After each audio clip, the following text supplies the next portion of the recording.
Welcome. We're back in a new year, and we have some predictions this time, or we have readings of the signs that are out there on the internet. In other words, we're doing a meme review for tonight. Welcome to the Mosaic Arc.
Are we ready? Are we ready to do like 2024? It's like you notice I'm in my I'm in my Yeah. fortune telling outfit, right? So I have the crystal ball, which we're thinking about all the time, Ooh. right?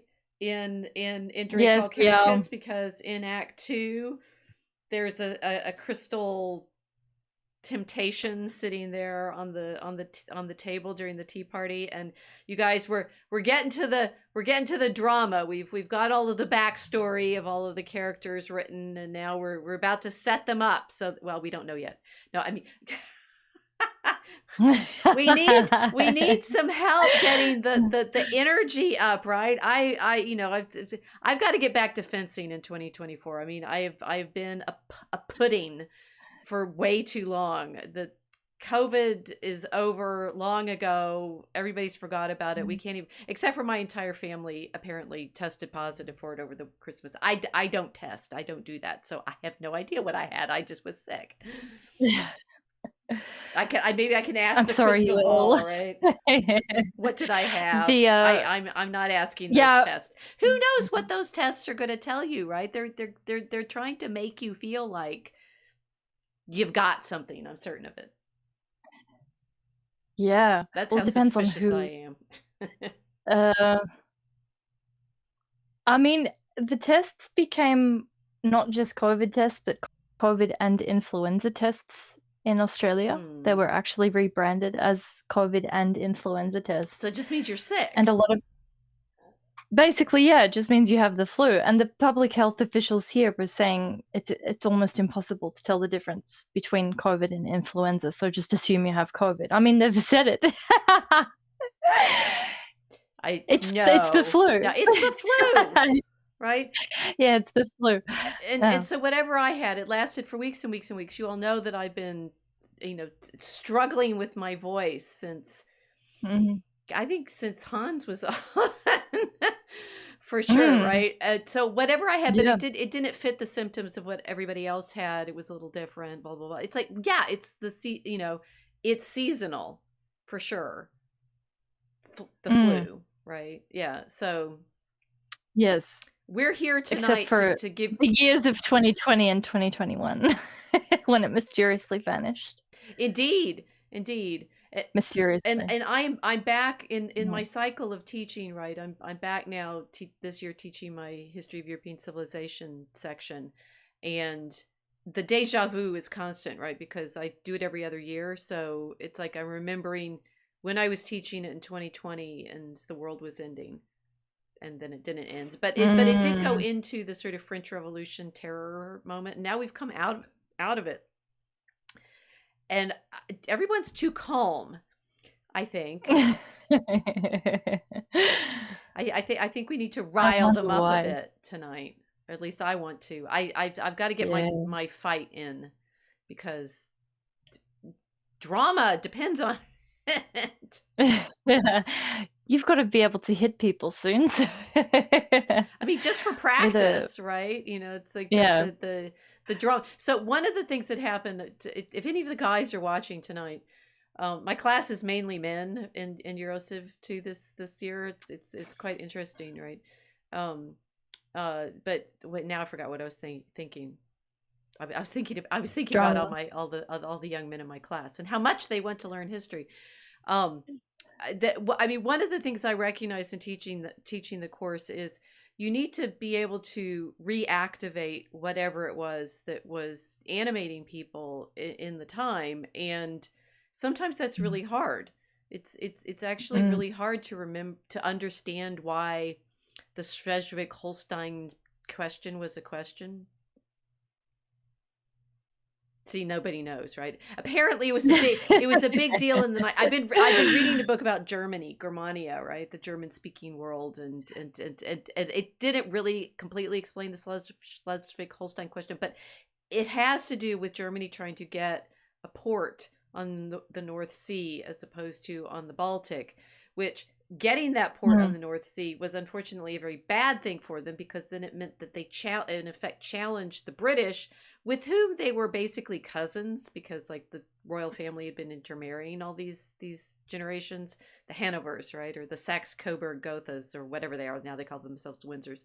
And in creating for Yes. themselves this completely terrible port at Wilhelmshaven, they then basically poke the dominance that the British have felt they deserve, being the, you know, the empire on which the sun never sets, and cue World War One,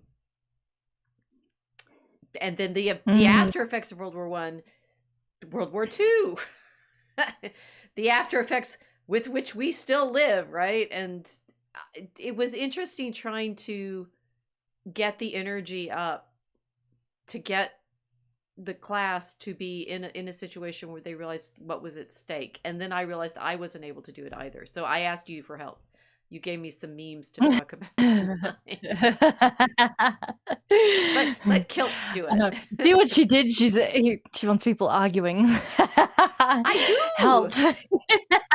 It shows what you really care about, what you value, right? To be able to argue. How many of you all had Mhm. fights at Christmas with your families? Crickets. I'm sure. And then you realize most of the time the fights that you have with your Yeah. family, typically at Christmas, are, you know, they're embedded in so many layers of previous story that to explain it to anybody outside of what's going on in the family, it sounds totally insane. You got in a fight over Mm. what? Right? The shower, Yes, you know, or whether or not we should have cookies again, or, you know, what happened to it's so interesting that so much of history seems to depend on such, in retrospect, nonsense disagreements.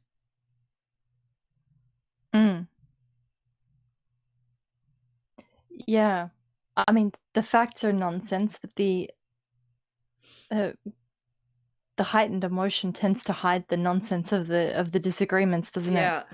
Yeah. Which may be why it's so difficult to explain the conflicts of Germany versus Great Britain, because it's hard to plug into those emotions when you're not connected to it. Exactly. The Yeah. yeah, it is. It's like explaining an argument that you had in high school 25 years later, trying to Exactly. And all of those bring everybody emotions, back into it. Everything seems petty. all of those emotions are Yeah. absolutely real. And the thing is, I do Mhm. think I can play I'll just play devil's advocate with myself, seeing as I can't even get myself upset. I'm too calm. We made it home on the Route 66 drive, and it was cloudy, so we didn't have like get blinded by the sun or anything. And now I'm home, and I feel like a pudding. You're fudge calm now.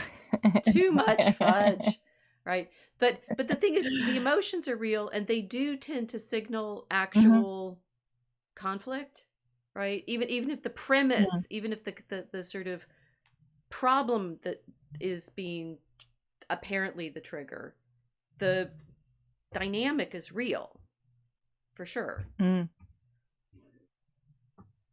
Oh yeah, definitely. Well, I've triggered everybody into complete silence because they're all now reviewing the debates. well, we're all thinking about who we're yelling at on the 25th of December. Over what, right? And over things that Mhm. 5 years from now, 2 years from now, 6 months from now won't seem, or no, maybe they will seem important. Maybe these are the eternal debates, right, that go on for decades. Your entire life is around this one, toy, or Well, human beings are fascinating and frustrating, and I wish I understood us better, I guess. mm. Oh, I was just there. I was cataloging. So a few people have explained the dynamics of their family Christmas nightmare.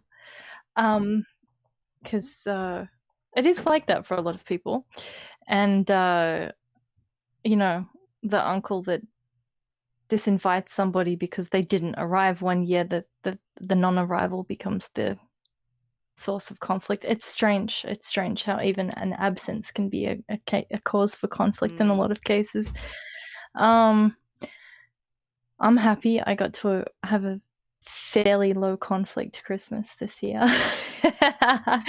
And I was, yeah, probably purposefully hiding from it because the last 3 years have been so difficult.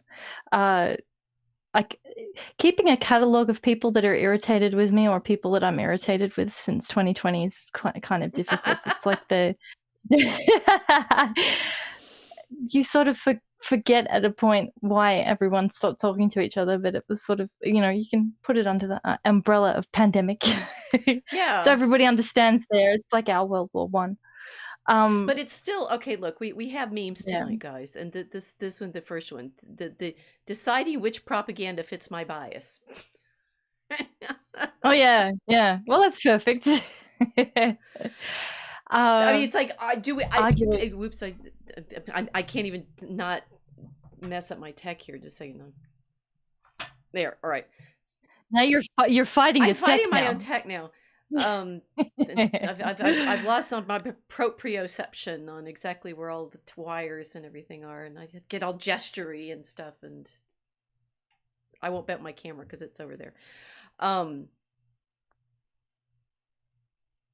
Okay, so this is all about me right now, and my sense of I've got to get a class of undergraduates arguing about European history for the next 2 months. Mm-hmm. And the major thing that came across this afternoon in our discussion was they didn't feel like there was anything to argue about. I showed them lots of maps and tried to talk to them about McLuhan and media and so forth. But the major thing that was on my mind was clearly the tension in the maritime system, right? So you look at the map of Europe and you see, say, in the period when the Dutch are traveling everywhere, and then the English, and it's like all of the European maritime empires, which of course Germany did not have. Remember what I just said about that port? Maybe there will actually be a theme and an argument in this, right? Subliminally against the memes. But that Germany did not have that. I mean, it's like ironic if world history stopped right now and we were in like 1913. Germany would be the least of the bad guys. Think about that. Because they had they had a few adventures in Africa, but they had no real participation in the slave trade. They had, almost no, engagements in Africa because they couldn't get there. Meanwhile, Belgium is creating. It wasn't efficient. Belgium is creating the Congo, and Conrad is getting to write Heart of Darkness about that. And the British have been busy, addicting China to opium, thus, creating the problem that we have to this day about the animosity between China and the British. Um, the Italians, as we've talked about, had tried several times in different parts of Africa. France is, of course, well, they managed via Napoleon to try to take over everybody and fail. But that disturbs Germany. It's like, it's so interesting. If we were telling this story 100 years ago in January 1914, there would be no reason to think that Germany was about to become the great demon of modern history. It's interesting. It's like the quiet kid who suddenly snaps. having a very quiet presence, a very quiet colonial presence, and then all of a sudden being the center of these enormous conflicts. But it's interesting to think about this. Okay, so they're not connected to sea power at this time in a significant way. They never really were, even apparently with the U-boats. They never had a navy that could challenge the British. So they're landlubbers. They're landlocked. Who are they're stuck. Landlocked, and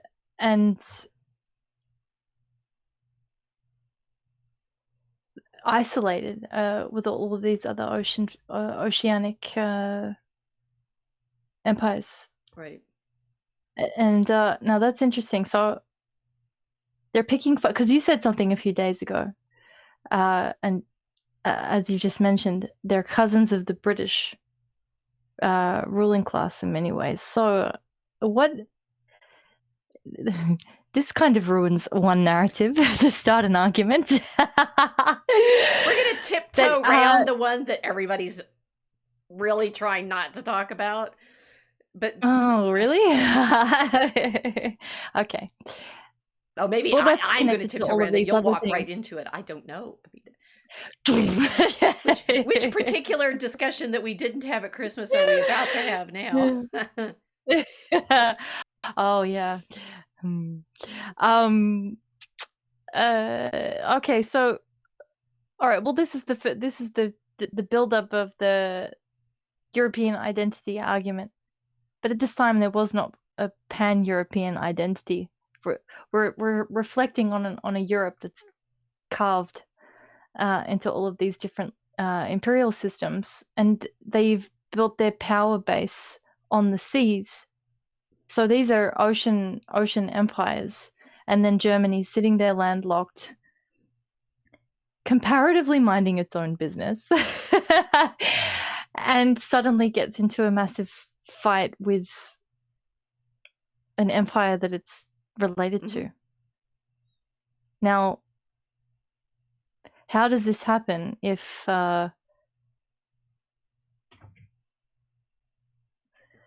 everyone there is a good European Christians? I mean, the argument with a lot of people is that okay, so we've got an entire civilization, Europe, which is this amazing continent full of people that are essentially the technological elite of human history. And if it weren't for XYZ group of people, everything would be a utopia up there. But you've just described cousins starting a world war. Well, as Simon Winter, the guy's Germany book I was reading, Germania, points out, it's only really a world war because of the British. Okay. Because Germany, no, that's... So there's another thing to blame them for. That's the thing, that Germany in the First World War doesn't have... It can't get out, right? It's completely landlocked. And again, I'm now sort of mystified, because I've read a lot about the Great War from Tolkien's side of the story, right? And they get sent to the trenches in France. But interestingly, in First World War, no German territory is affected. The people are, because the men are sent to the front. But there's no invasion of Germany in the First World War. Which is not, it's obviously not true in the Second World War. But the Germans can't get out any further. I mean, they're fighting on the two fronts, as it were, and but they're still stuck in the middle of the powers. So they've got no port system that allows them to compete with Britain and the other European powers whatsoever. Right. So all of their national focus is on their little patch of dirt up there in Northern Europe. Well, now, they do try expanding, to the east. So Russia has a reason to be frustrated with them, but they can't really go very far because, again, they're stuck in the land. They're stuck. Yeah. Okay, so it's difficult having a conversation about Germany without mentioning that thing that everyone. Well, I don't know what we're talking about. The thing is, this is what's curious about it is, like, I realize, thanks to reading Graeber's book on debt, which we talked about last time, and now Winder's book on Germania, which he apparently wrote sequels to. So I've got Lotharingia and Danubia on order, right? Because he deals with the central region of Europe, Lotharingia, which is between France and Germany, and the division between Louis the Pious's sons back in the Carolingian period. And then the Danubia is the Habsburgs and their empire. So I guess I'll learn more. But I somewhat read about Germany occasionally. It looms into the story every so often in medieval history with things like the investiture controversy, when the emperor is challenging the Pope over who gets to choose the bishops. See, I'm really not worried about modern Catholic history, because guess what, guys? Been there, been practicing this for a long time in terms of exactly who has the dominant power. And that was like the history of the Middle Ages, is understanding the relationship between the bishops, their association with the kings, and the kings' associations with the Pope. So there you go. It's a long story. But Germany stays so fragmented until the late 19th century, until 1871. It doesn't, it sort of looms up when you have the Reformation, and then falls back down into its localisms, and it looms up at, it's like this, I don't know, I'm not even sure it's lurking, right? Because it's usually so many different regional differences and quarrels. It's like fairy tale land. Winter does a nice job on this, is saying it's all of these little local kingdoms, that some of which are like, pocket handkerchief size. Liechtenstein is big compared to a lot of these, and that somehow they continue to exist as political entities for centuries and centuries and centuries, until after Napoleon comes through, destroys that whole structure, but then gets pushed back out. So Germany, ends up with a fear of France because Napoleon. The British beat Napoleon, so they get to be the top nation for the 19th century. And Germany spends the rest of the 19th century trying to invent itself in the wake of the catastrophe of Napoleon's destruction of their previous system. Although, because they were all aristocrats, who knows whether they would have survived.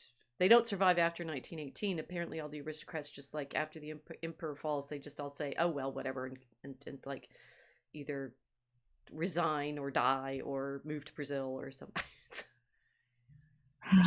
I'm starting to understand why it's so hard for me to have a story here. And in the middle of the 19th century, a bunch of the Germans flee and come to the American Midwest. And I'm now looking at all the architecture and going, looks like a Hansa town, looks like a Hansa town, looks like a Hansa town. Aha! Right? The sort of quiet so now I realize that the 20th century wars are basically Anglo-German civil wars with the Germans on both sides. Because the Americans. So it really is a civil war. Yeah, it's a cultural civil war. Now that's really interesting. Because you go to back to the meme of deciding which propaganda fits. This kind of ruins the idea of kinship being the definer of a national destiny. Because if they're all Germans, why are they blowing each other up? Well, the Germans. So this. from my side of the family, who, you know, it's like Mm-hmm. my grandfather, no, it's my dad's mother was German descent. And so, and my mother's father came from German descent, right? So, and then they all intermarry in the Midwest. And so you have all of these American Germans who forget that they are because of the propaganda in World War One, and then carry on being Americans in World War Two. And so it's like, they must have had grandparents and great grandparents. Do they remember where they came from, and that they end up there in Germany as the occupiers?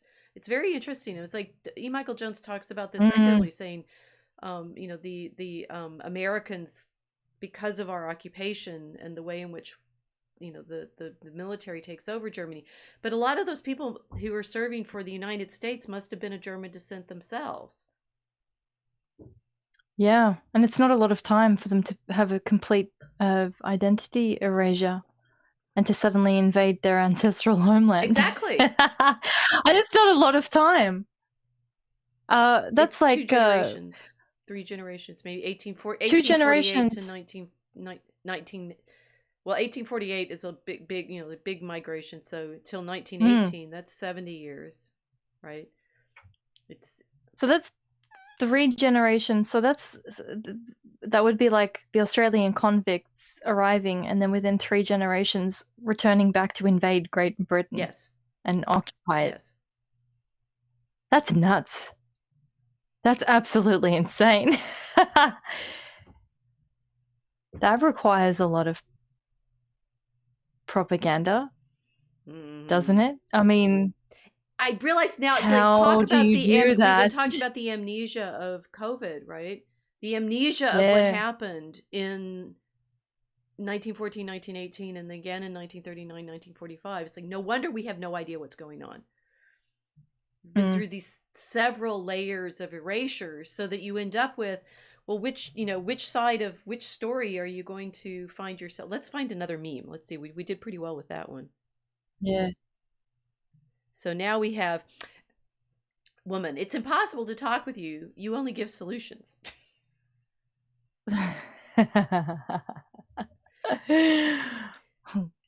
Yeah, we had to add that one in. When, as women, what we clearly want to do is talk through the feelings and be heard. Yeah. And the men are sitting there going, well, why don't you fix this, that, and the other? And you're going, that's not the point.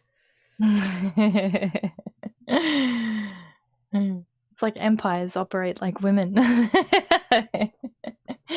They've got to go through the feelings of everything first. Well, women are always involved in all of the politics anyway, so yes. Right. Oh, wait. So we didn't just have nothing to do with politics until the 20s. Oh, amazingly. I think we've always been talking to the men. I had it in my head that we're in a kind of soundproof chamber that was constructed around the kitchen area, and we never had any influence in the 20s. I think I've been lied to. I think I've been propagandized. You think? Yeah. I mean, one of the good, maybe I'll just make this about Germania and the memes through Germany read through the memes. Yes. That one thing that he points out is until the 1918, most of European history was dynastic. It's like it's there, you know, my challenge of teaching this Eurociv class is, you know, you're arguing about ideas, because we're going to end up first the Enlightenment, then the French Revolution, then the Industrial Revolution, and, you know, liberalism and the critique of colonialism. That's the heart of darkness. And, you know, then the way it plays out with communism and National Socialism and the EU and stuff like that. It's like, this is a really ideas heavy culture, but so much of the way the politics played out for centuries and centuries and centuries is, in fact, which families married who. And then, of course, the women are always going to be, Winder has a nice thing of talking about how the German princesses could always, you know, marry up and, you know, go from being little Sophie something to Catherine the Great of Russia. There was always the possibility that, you know, if you did the marriage right, you're you'd suddenly be tapped into this incredible power or not. And that Mm. there were just so many, subgroups of this nobility, that was the reality of European um, politics. I mean, I think actually until now. I mean, if we were worrying about the Mm. oligarchs and their power and their money and their families, they're still around. My guess is, The old families with the old money. yeah. Yeah. Yeah. So then it's not ideological politics. We're not looking at a continent that's influenced by a left-right paradigm. We're looking at a continent that's influenced by family feuding. That's a very different way of looking at the history of European civilization than the way that we're taught in Australia, because we have no dynastic influence here, even though we're a constitutional monarchy, but people kind of just ignore the British monarchy, except for when Princess Diana died and everyone had that public catharsis, because the media goddess had died. But in terms of the family feuding, we don't have warring dynasties in the continent of Australia, so we don't have this kind of influence whatsoever. It's a really interesting way of approaching history. But this you is have to step out of the left right thinking in order to look at it. Then, correct? so one of the ways I realized when I was in last quarter when we were talking about Fourth Lateran Council 1215, and the church's ideal is we exist as a community because of a statement of belief, like we believe in God the Father Almighty.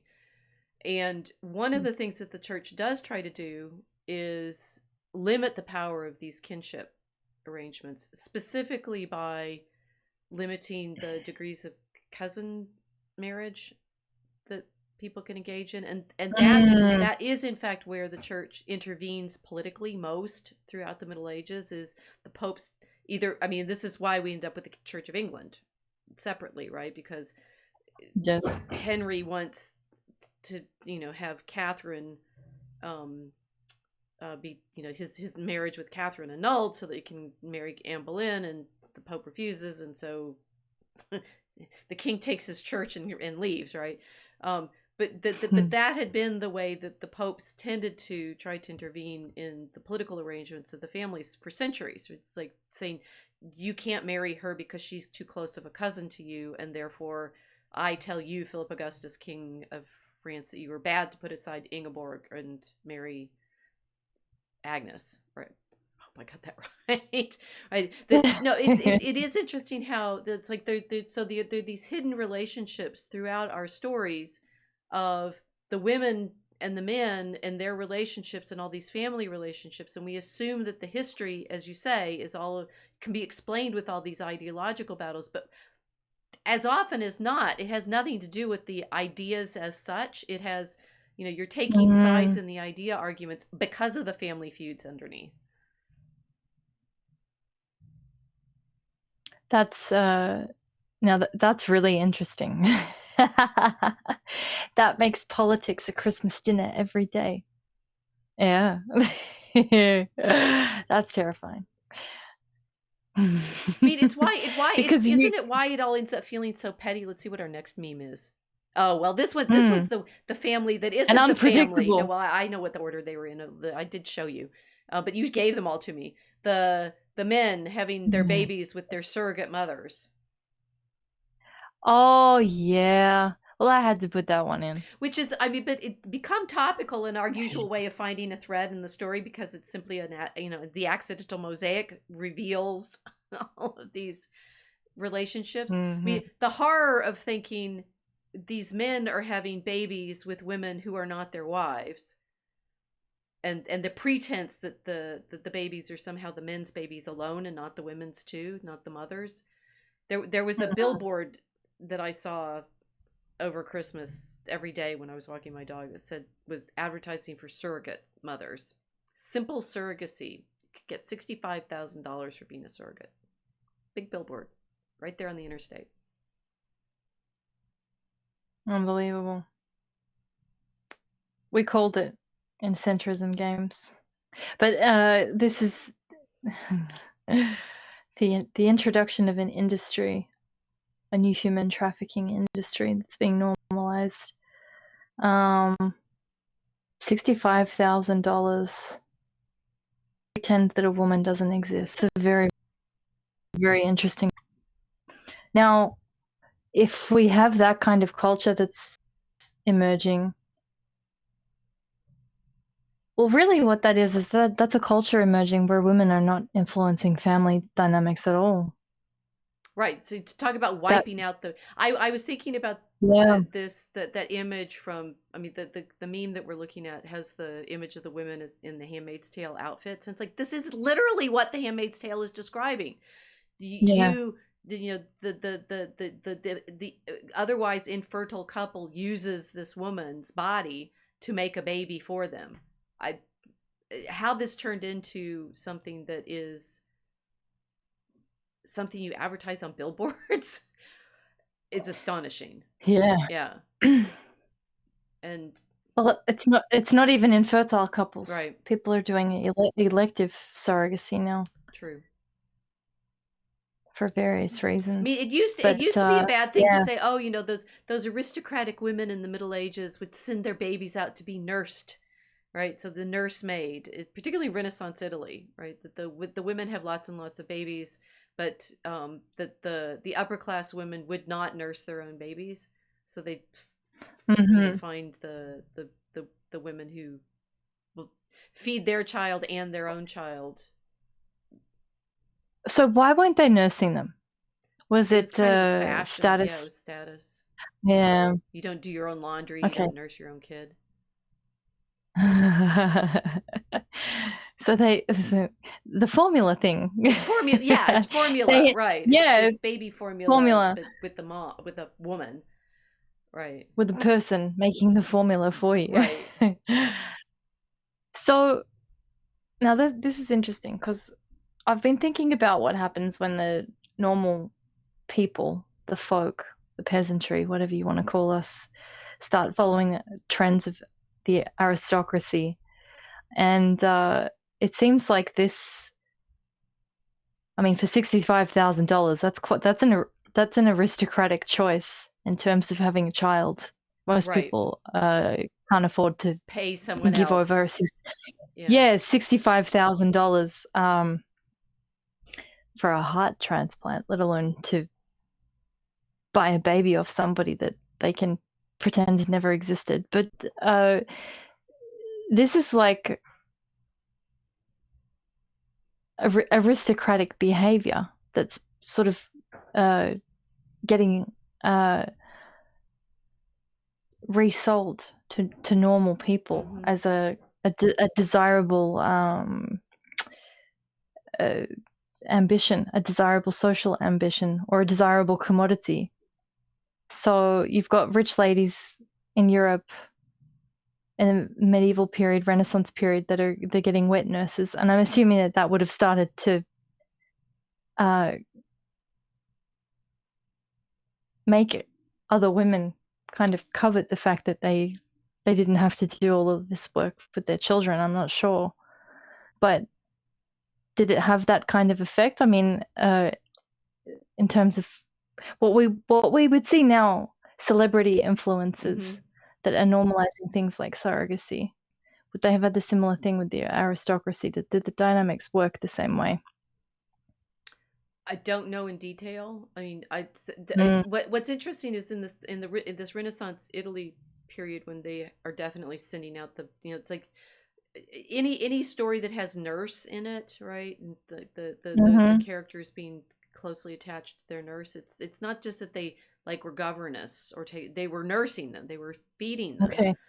And it's ironic because it's at the same time that the images of Mary nursing her own child become popular among Renaissance painters. So it's like they're showing Mary doing something in humility that other mothers are not doing if they can afford it.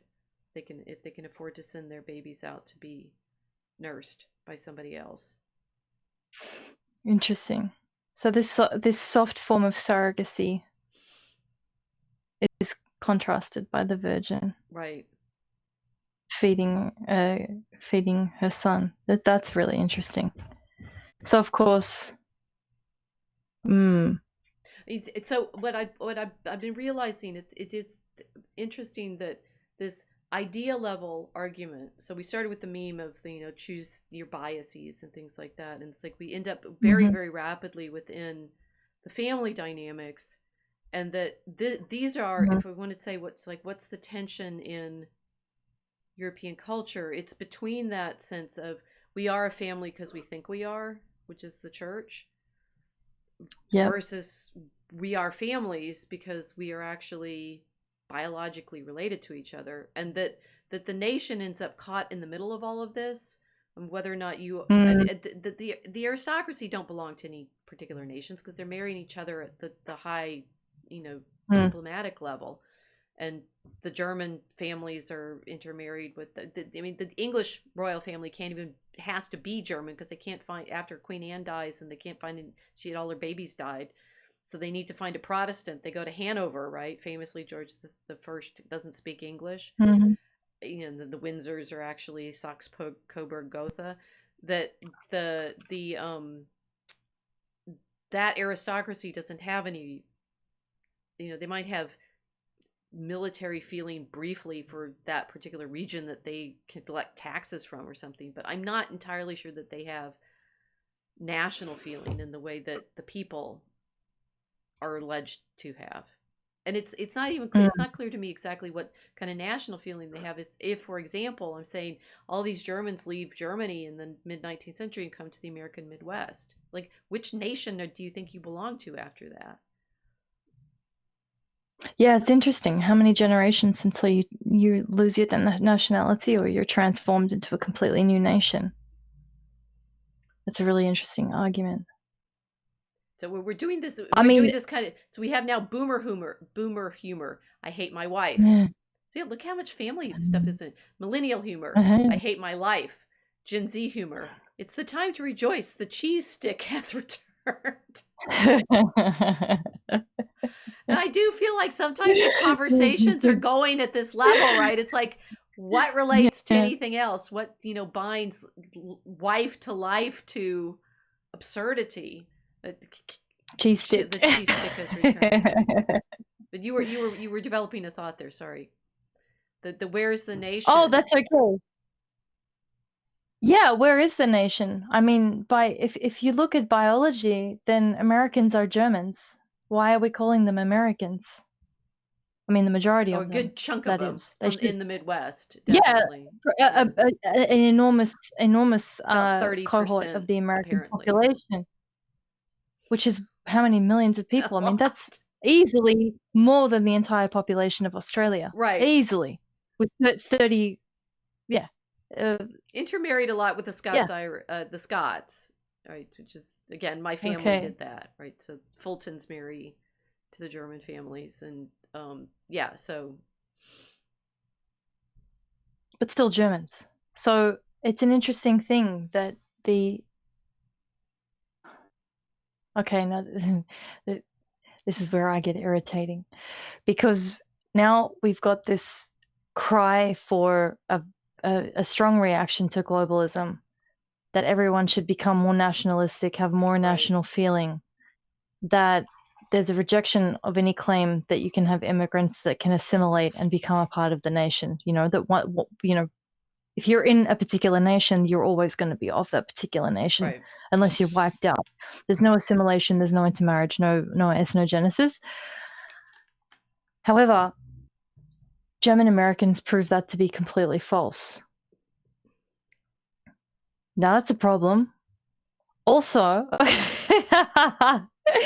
that there's some kind of strong feeling that you can retain an affinity with your own people because for like what, all of 70 years it took them to go in and get Coca-Cola amnesia and then go back and bomb the homeland.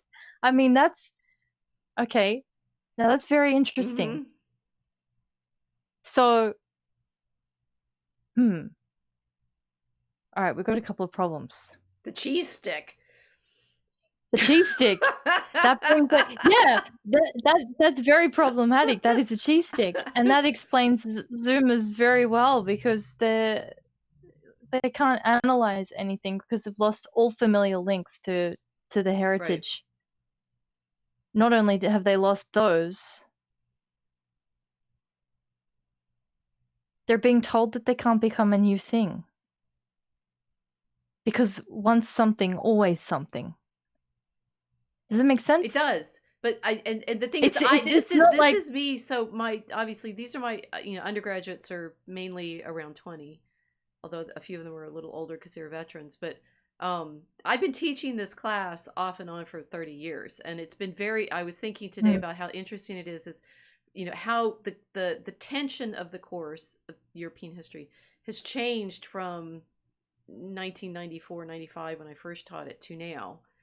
And back in the mid 90s, Europe was always pointed to by the United States, particularly the social liberals, as trumping us for social programs and pleasantness of life and such and so forth. And that's changed over the decades until now. It's like I can't even find anyone to champion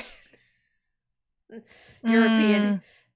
It's like, never mind my 3 cheers for white men back in the day was sort of thinking about, well, there is some kind of tradition that we should be happy about because it gives us all of these nice ideals like chivalry and women, respect for women and so forth. But it's not even, the attacks on that completely like watered down version of what the society is anymore. I can't find anyone saying there is such a thing as civilization. I mean, not among my students, but just sort of generically in the culture. It's like it's to the point where Germany just went right, but so did everywhere else. How do you know who you are anymore if you're not Napoleonic France, right? You're not the France that was defeated by Prussia in 1870 in the Franco-Prussian War. You're not. It's like the idea of even what a culture is. I mean, one of the students today asked, they saying, why does there need to be a thing that Europe is? And I'm like, well, then what are we talking about?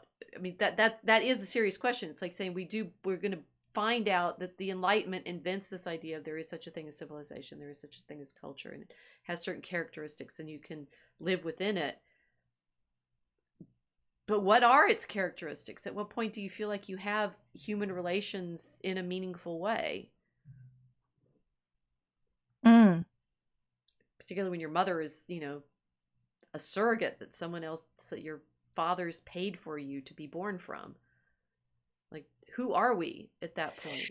Well, that's how I feel about Australia. Australia's like the surrogate sort of civilization. We know we have a mother, but we don't know it. The motherland, it's as such. There's a kind of distant relationship that is commercial, but not familial in many ways. That's an interesting problem too, because there was to think about what are you defending, what are you arguing. I saw a quote which I posted on my channel about the identity problem down here, and I forget who it was, probably from some fascist channel, and making a good point about Australians. When you thought 2024 would be your year, then 12 billionaires start to build doomsday bunkers. Yes. Oh yeah. Well, it's like this is the closest thing to Asian culture you can get without being Asia proper. And that Australia has been formed entirely without any classical education whatsoever. Like the Australian mind is formed without any classical education. So I thought that quote was interesting. But it's like being a surrogate civilization. So then, is Europe the surrogate of the world, or all of these different new worlds? Or is it the mother of the new world? That's a different kind of relationship to think about. Right. I'm rambling, but I'm going to digest that for a little while. Well, we have a claim in the chat from Swissax Bear. Think no other people have ruled over the people of the North, central to northern, including English. Of course, Roman and Greek. Past 500 years, northern, central, EU, and English. Cousins shifting power internal for generations in the northern tribes. So this, I mean, I'm glad you point to the fact of Rome, right? Because in Winder's book, he starts off Germania. He uses the title that Tacitus gave his completely confusing and difficult book, right? Because it's the one description that we have of these people in the north, and we don't know who they are. And in fact, the migrations of peoples and the movement of peoples from Tacitus writing in the 1st century AD to the point at which we get some more German history later, there's been massive migrations and fluxes of people and so forth. And I mean, I can do this with more detail for England, thanks largely to Bede and giving us a story about the Kentish people and the Angles and literally the Angles and the Saxons and the Northumbrians and the Mercians, and they're all considered different kingdoms. One of our fantasies is we have this illusion of all of these people somehow, thanks to the 19th century and Bismarck, being one people. But they, if you actually ask them, Eastern Europe has had the difficulty figuring out which are the Slavs to the north. Though that's Czechoslovakia. The Slavs to the south, well, that's Croatia, right? And they're completely different. Or the Magyars, who become the Hungarians, and are stopped there by Otto the Great when he defeats them at the Battle of Lechfeld.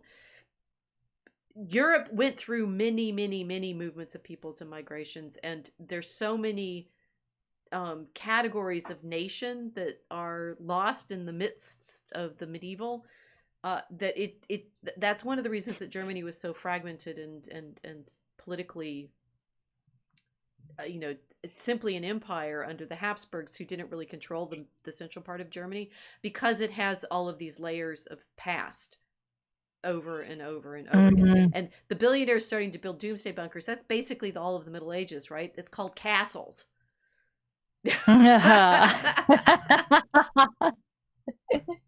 Right? We're used to seeing billionaires building bunkers. They're bunkers. They're called castles. Often they're little territory. There were a lot of bunkers in Germany. Yeah.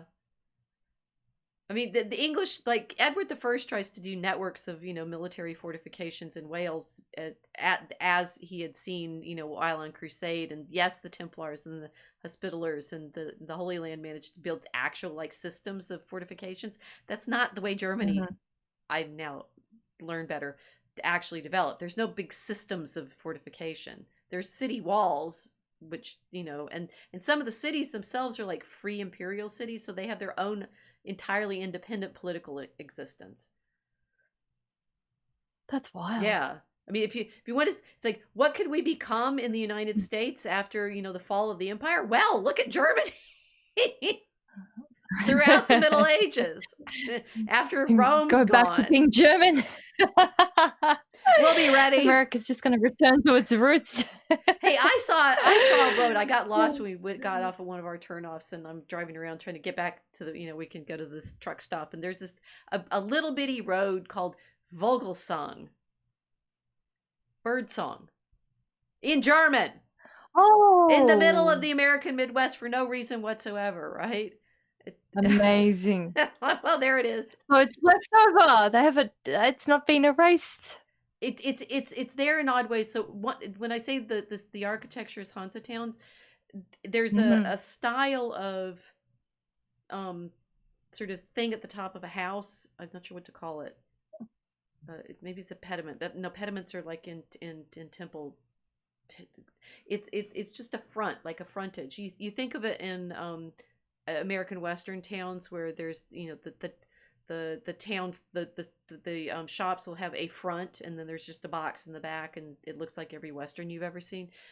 Their houses in Chicago that have this, and it's a kind of stepped brick thing. They're all over northern Germany, and they were the Hansa towns, the great trading towns, and they look like, from Bruges to Stralsund, which I got to go to 7 years ago. It's this weird kind of architecture, and then I saw it today walking to campus. I'm like, oh my gosh, that's that northern German style of house front. Isn't that Yeah. amazing? So it really is hiding in America, Mm-hmm. but it's everywhere. Mm-hmm. They're invisible and ubiquitous. Right. Germany. So the doomsday bunkers then is in keeping with tradition. The billionaires always do that. They build doomsday bunkers. They want bunkers. I mean, I'm sorry that they want these underground, and they're probably not nearly as architecturally lovely as hilltop castles. But there you go. They probably won't have hunting Mm. lodges with trophies and such. No moats. No moats, no fairy tale stories Oh, that's in these forests. It's boring. very, very boring. I think we should move on. Okay, they don't know the empire is ending. They're at the party, right? And so Oh yeah. one couple is saying, one man is saying, print more fiat to save the world. They told me it works, and I believe them. And then the other couple, the guy saying, all we have to do is vote for our guy. We will fix this. And the thoughtful guy in the corner saying they don't know the empire is ending. Well, this is true. People often don't give up until the very end, and then it crashes all around them. They didn't know the empire was ending in 1914 either. And by 1918, no more Habsburg. So, do you think people knew, or when did they realize?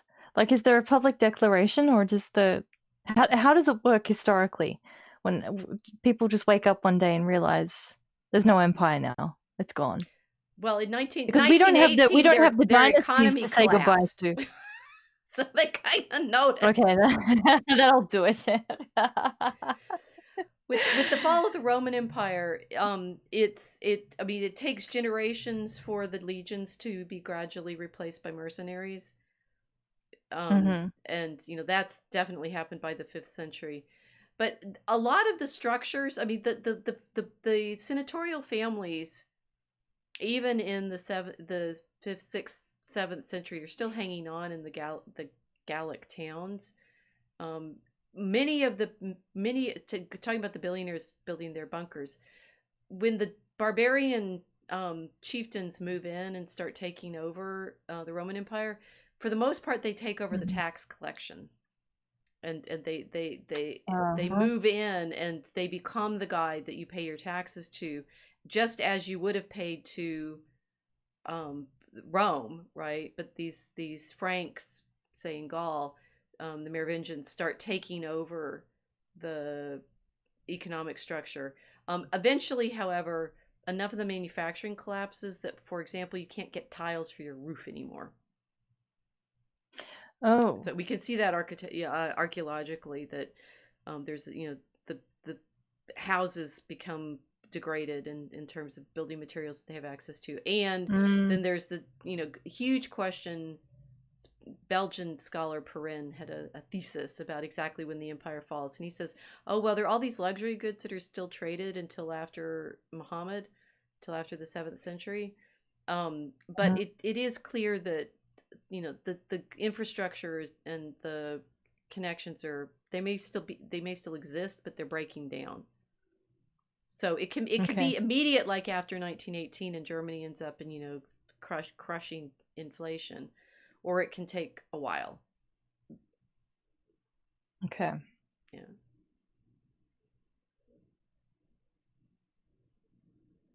Well, this is not going to help us make a prediction. Do we think sense. the empire is falling in 2024? Well, let's see what our next meme says. The virgin thought experiment versus the Chad myth. All right. Virgin thought is saying nobody cares, used exclusively by Anglos and debate bros. Boring. What if we were trading on an island, trading coconuts? Oh, that's one of the myths that Graeber talks about in Debt, that this myth of barter and markets developing into barter, total myth. Barter only happens when you've had a money economy and it collapses, and you still have the habit of trading in those terms. Prior to markets, which are created, as we talked about last time, by states in order to give the army someplace to shop, you don't do barter. So the virgin thought experiment is not going to be helpful. The Chad myth. I heard this from my uncle. Flying horses, planet made of gems. Is it true? Is it false? Is there a kernel of truth? Is it a metaphor, an allegory? Nobody knows. Expresses the lattermost depths of Platonism. Which one is the good side in this one? Sends schizos looking for sunken cities for the next 2,000 years. Produces endless debate. Highly problematic. True works of art. The philosopher beats the poet at his own game. It definitely happened 10,000 years ago. Okay, I'm not sure. Explain that this pairing to me. I don't get it. Oh, so, well, basically it's the argument over everybody debating with facts versus people just making up whatever they want and then having mythologies emerge. It's kind of like the internet. And the, the argument over which way the culture is going to go. Right. We're going to stay with the the virgin rationalism, or the Chad mythological, which is basically anything goes. And that kind of links back to the conversation about the emotions starting all of the arguments too. Because that's kind of the argument there, is that people have been leaning on rationalism. And so assuming that ideas are causing all the problems, or moving events and moving history. Right. But it's the mythology, which is very emotional, that is influencing everything as much as a Christmas dinner.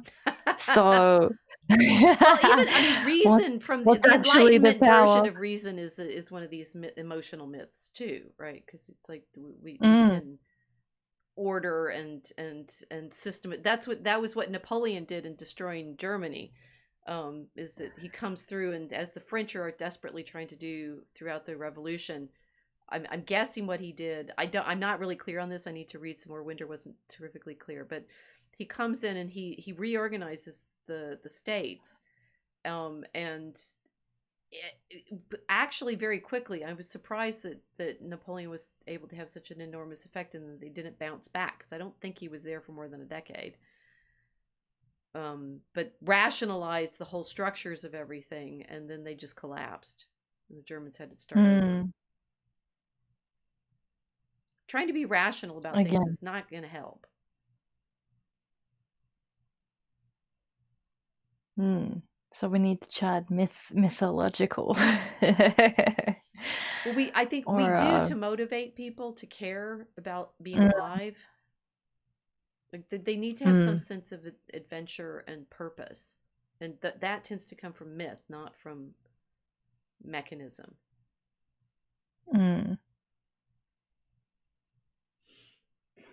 So is that the reason why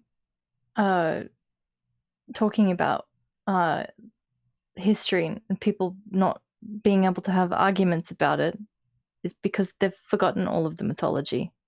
The people reflecting on the history now, they're disconnected from the mythology of all of these places that became so heated.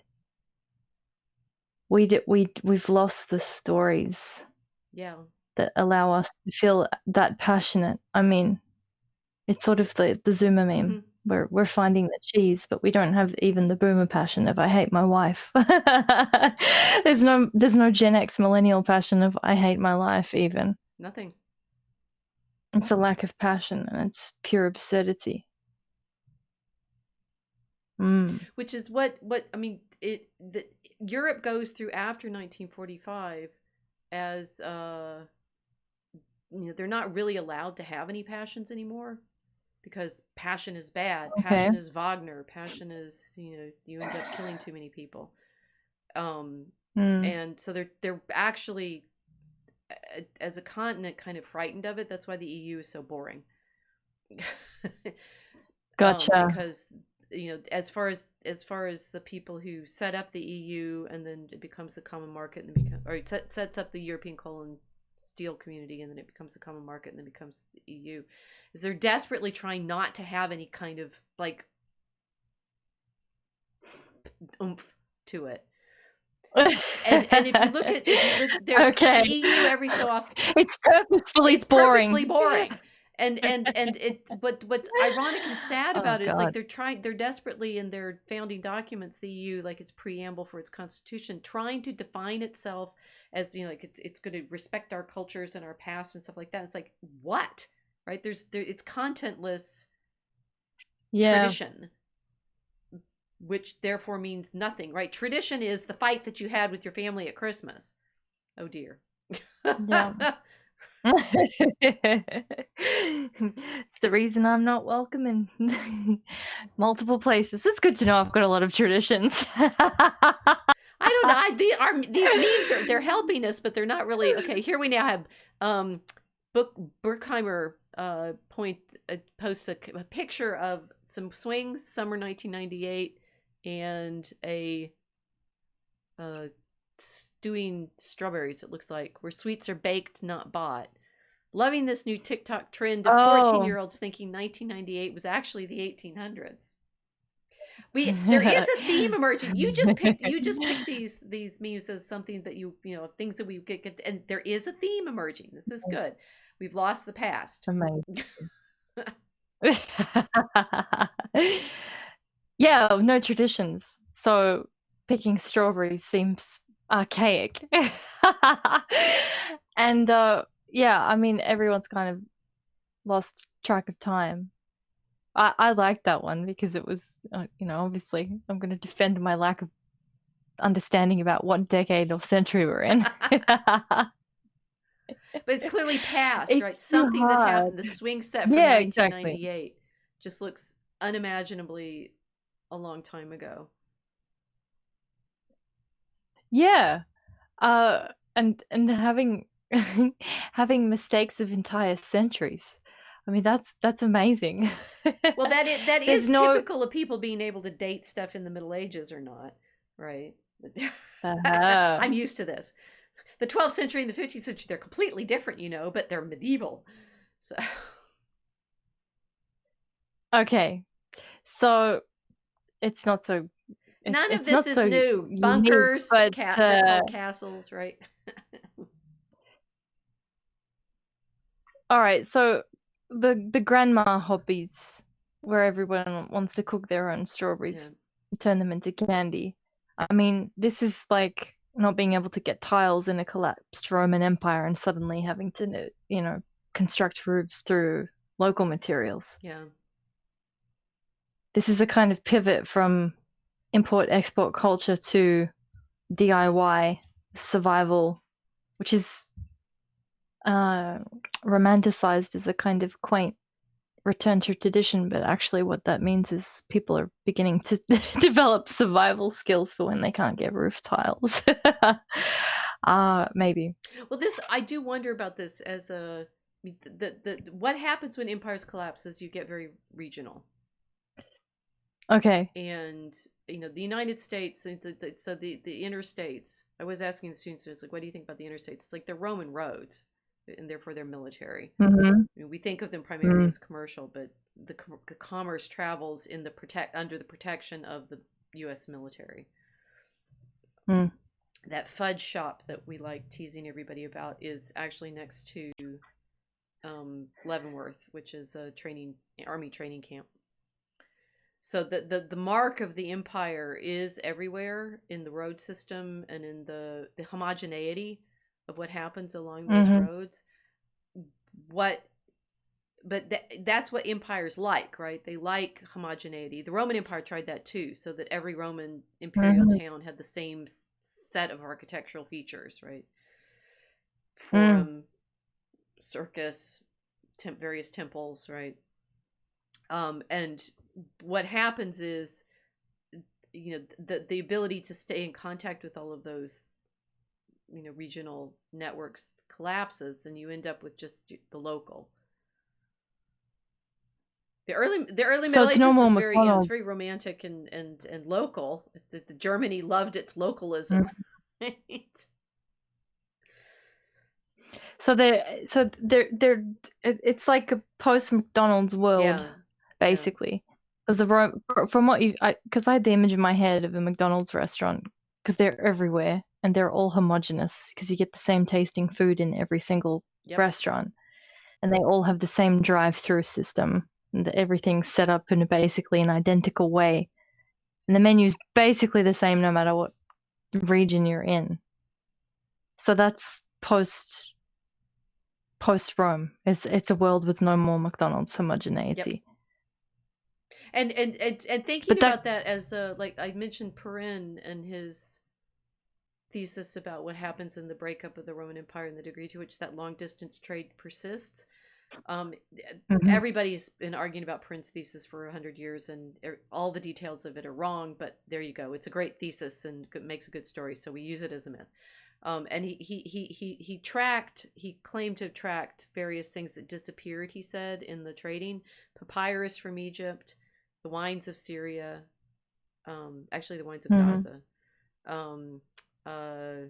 oil, I think spices, and gold coinage. And what you realize is that he's describing what had been a homogenized market, because your best wine is all going to come from Syria. And one of the things Winder talks about is how nobody drinks German wines now because of the international market. You know, the better wines come from Spain or Portugal and stuff, so nobody wants Rhine Moselles anymore. But the reason that they had wine growing in Germany was they couldn't get wine otherwise. You have to develop your local production, and it may not be, you know, the peak of whatever it is that of the product that you want, but that's yours because it's your local one. And Pache Adam Smith, of course, which Vox has talked about a lot, the free trade is in fact injurious to these local productions. Because then people are no longer relying on themselves to produce their own goods. Right. So free trade is homogenization. Right. Free trade is homogenization and imperial. Ultimately imperial. And that imperialness is disguised by, the British are great at saying we want free trade, but of course it's an imperial free trade. They want their access to all of those markets. And we know that what happens in, under the British Empire is they destroy, for example, India's textile industry because of the cotton. Yeah. So, all right. So this is interesting because we're in a new year of looking at the empire dissolving, collapsing, but a lot of what people are referring to as their national identity is actually enmeshed with all of this homogenized free trade culture. So it's not national at all. No, and now we have the History Channel logic: engineering marvels and aliens.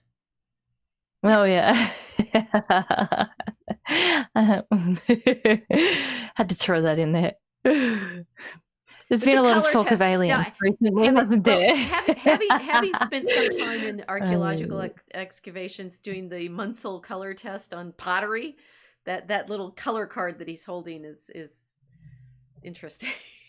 Since it shades of brown, right, from white to black, through the human, obviously the human skin color shades. And it's like if it's made in a region where the people are black, you have to consider it's aliens. If it's made in region where the people are paler, it's engineering marvels. Yes, okay, fine.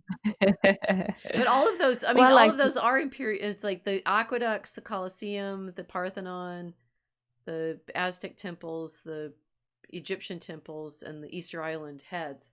I don't know about the Easter Island heads, but the others, they have imperial qualities to them. It's like you've got, diverse populations coerced together into creating them. Yeah, well, all of the architectural wonders were reproduced in smaller versions everywhere, right? I mean, this is like, these are wonders, but yeah, it's part of the homogenization. Certainly those aqueducts, the Roman aqueducts are, I've never seen one. I would like to see one of those stacked, tiered aqueducts, but yeah, They're very They're very beautiful. beautiful, but they are exported by the legions around the Hmm. empire. So they're like Route 66. They're military roads. Hmm. They're just pretty and older Well, Route 66 was actually, and aerial. this is the interstates now are I-55, I-44, I-40, and it's they took over, the interstates took over the older roads.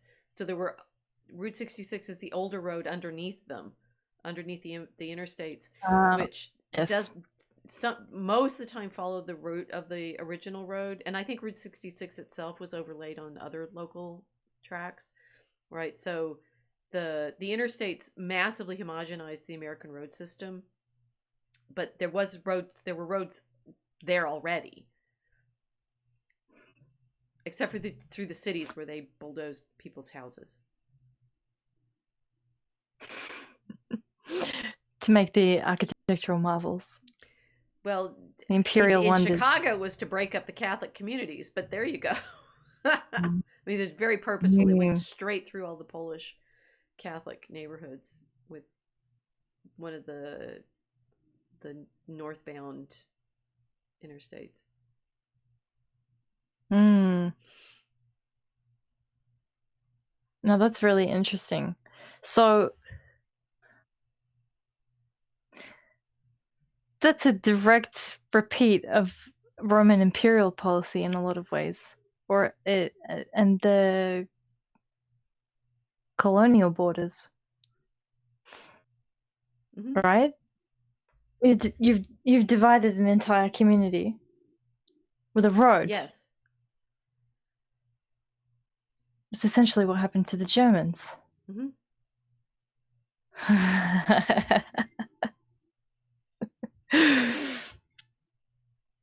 breaking up an ethnic group with the road and dividing them to maintain the imperial strength.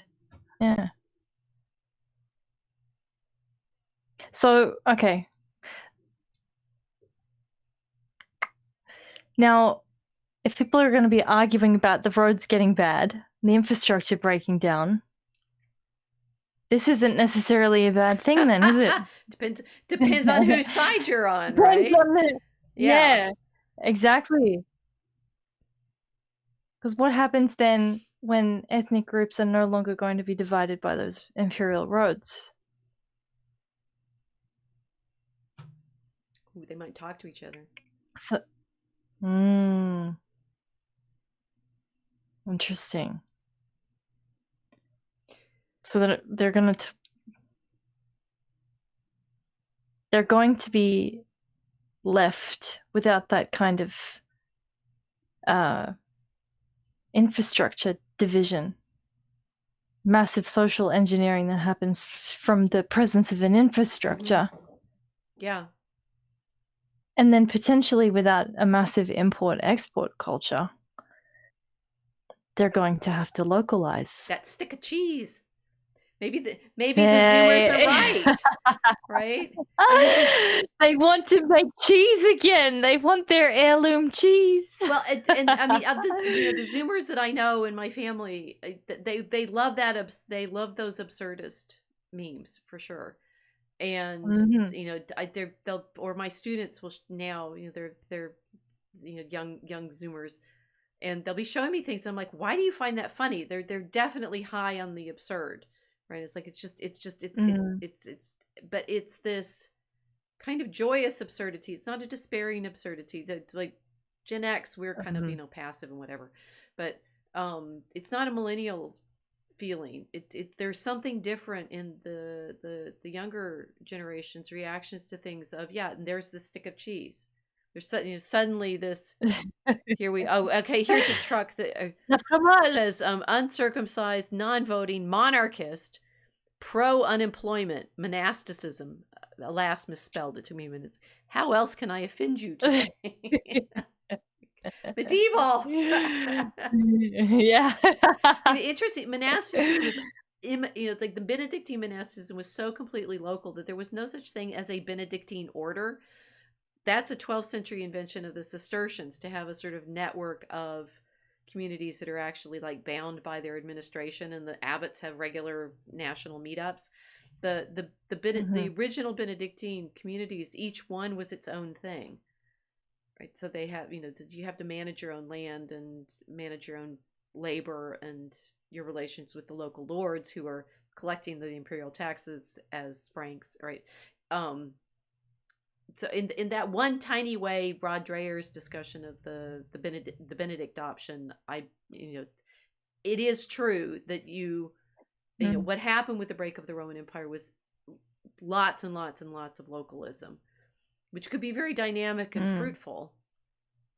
It's just, less visible in history and less easy to tell, right? I realize this is like, why don't I know much about medieval German history? Well, how do you tell that number of stories, right? It's much easier if you have one capital, London or Paris, and you can tell stories around the people that were collected there in the centers of power. It's much harder to tell it when there's a gazillion different regional centers, various free cities, various, interests in alliances. That kind of stuff is harder to narrate, and so we think of it as less real, interestingly. That is very interesting. So we are very much relying on the authorized version of events all the time. And that will be what the sort of triumphant history of things is, the Roman Empire, right? And so this is that makes Europe great. And then the rise of England. England is administratively very interesting because they develop systems of record keeping and such fairly early. And that's why the Normans want to conquer the island, because it's relatively wealthy. The French, over the course of the Middle Ages, developed their centralized government under the Capetians, so that by the 17th, 18th centuries, they incredibly powerful. France is very, very wealthy and very well organized. So the revolution is a big catastrophe, but then it reorganizes itself to be a threat to Europe again. Cue Napoleon, right? All of these are much easier narratives to tell than massively fragmented local communities, which might actually be pleasanter to live in, but they're harder to tell grand stories about because there's not that clear focus. History likes empires. It likes the bureaucracy. It likes the bureaucracy, for sure. It likes the bureaucracy. Now that's really interesting. So, so we've got all of these different places in Europe that are kind of assembling their centralized governments, assembling their bureaucracies, which then become oceanic bureaucracies or navies. So these are the maritime powers. They're bureaucracies on the water. Germany has this strange kind of wild woods history where it's all of these different things happening everywhere with all of these different end of the world bunkers that crop up everywhere, different ideas, different families, too many different local stories to tell anything. And then suddenly this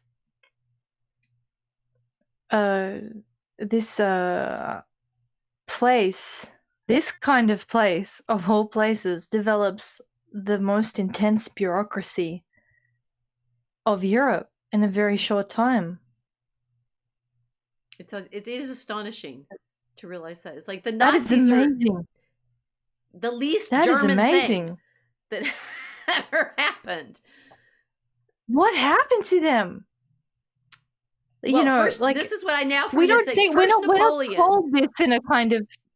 First, Napoleon blows through, and then they and this it seems to create this problem for Germany of thinking of itself as Germany. It's interesting. It's like it's defeated by Napoleon, and then it understands itself as Germany, and then I need to read more about what happens with Bismarck in the 1870s and such. But interestingly, between 1871 and 1914, they don't have any wars. They also think of military activity is relatively light. It could be over in a few months.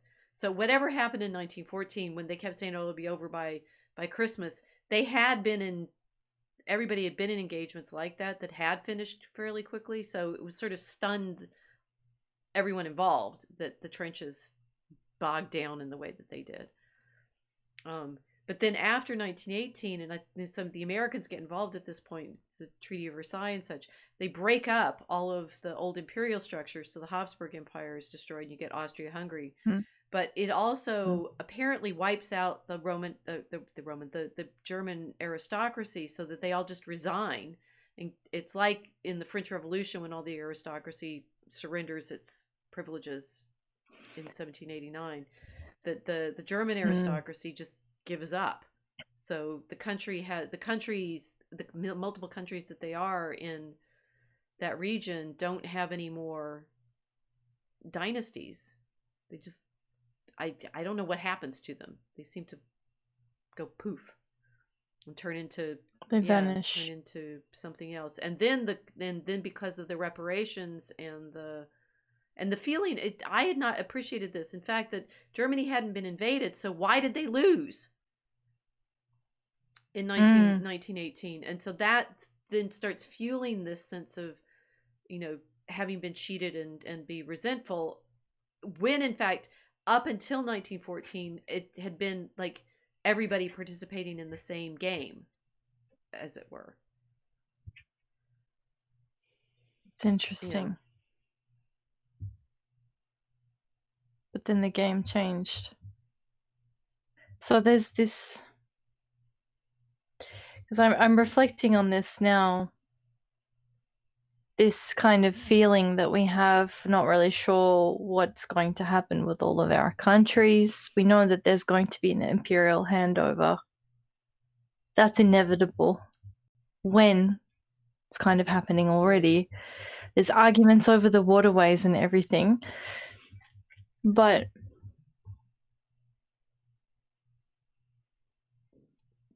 we don't have the families.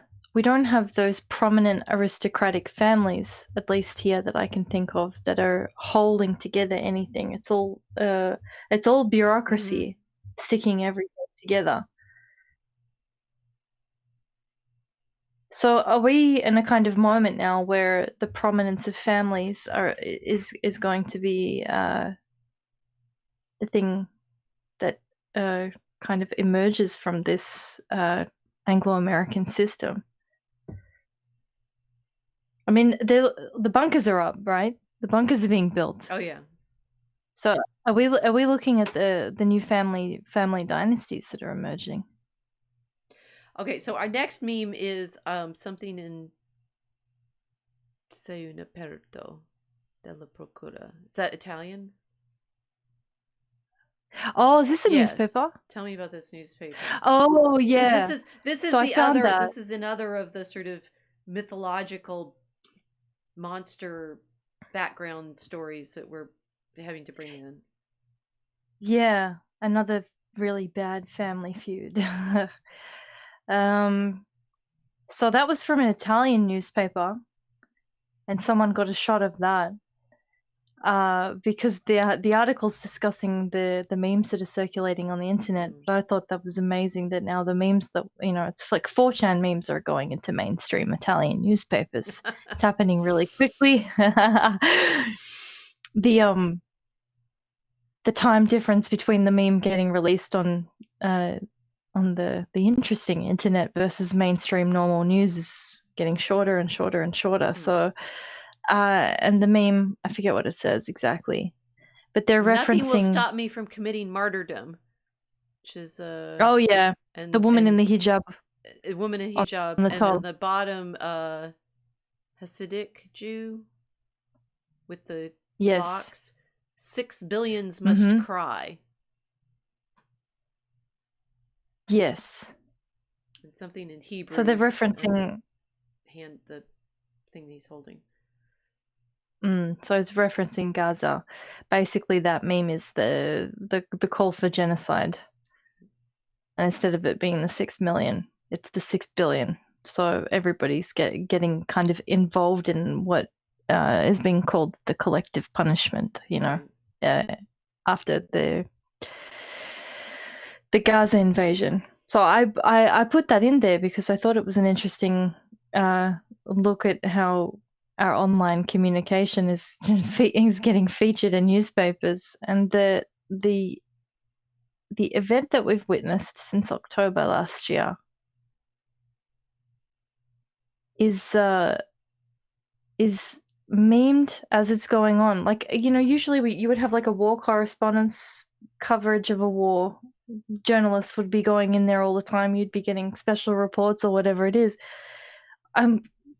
We're learning about an entire war / genocide through memes. But I thought that was really interesting. That this is like the comms about this event. It's all memes based. But most people that are opening that newspaper are seeing it, and it's sort of like in context. It's out of context. They couldn't read it for what's actually put in there and what's implied. Right. But we're getting drawn into a family feud, that tension between the Arab and the Israeli, and this kind of this is an interesting thing that's coming out now.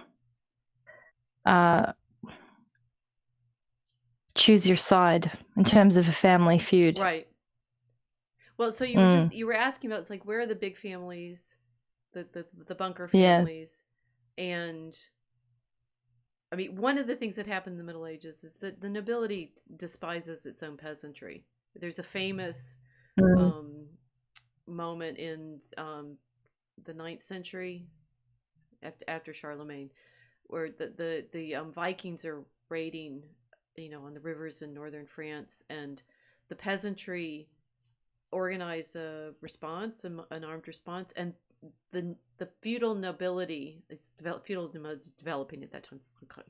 Exactly right. The military aristocracy comes and kills the peasants for trying to defend themselves against the Vikings. Yeah. Wow. So the feel that the lords are going to come save you, not necessarily. Yeah, and sort of creating a family feeling for it's like there's a mythology for the English of the lord being specifically responsible for the people on his land and so forth. Yeah, well, some of those lords kicked all of people like my family off, aka the Highland, we weren't Highland, but the clearances in Scotland, and send them all to Appalachia. Yeah. There's no necessary sense of relationship between the people that have the money and the familial sense to build those bunkers and keep whoever they want in them, and the population that they're willing to send to war against each other. I mean, whatever's happening in Israel, Gaza, and the degree to which those people are being used by people who don't care about either side is likely. Right? Yeah.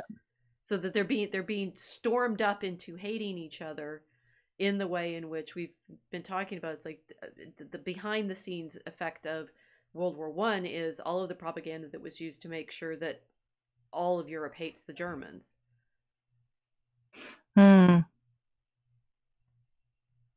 Yeah, so it's a very similar thing. And then you wonder who's behind the propaganda efforts to make sure that those people are still in perpetual warfare. Right.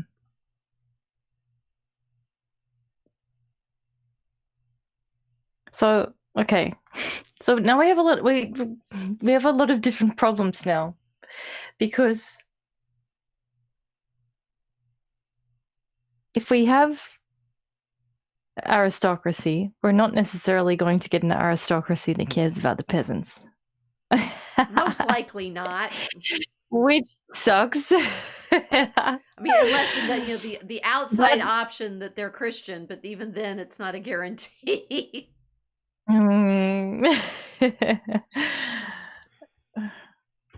Why? Well, it didn't work in the Middle Ages, right? Oh, okay. So I mean that's what the interesting fractures of empire. So empire cares about homogeneity, and it seems to affect this through the homogeneity of the military. If you're doing the Roman legionary thing, or the American, right? Mm. The American Pax Americana, which we are watching, dissolve in the Red Sea right now, it was militarily, it's just like the Roman Empire. It's like you put your legions out there on the borders of the empire, and the people in the center of the empire don't necessarily have to think about it, because the legionaries are stationed all along the Danube and the Rhine and North Africa, and you're only aware of them as the imperial citizens if it breaks down and the borders are breached. So you could say empire does at least take care of citizens, but it also uses citizenship as a famously it's used citizenship as a way of recruiting for the army, which it needs in order to maintain its homogeneity.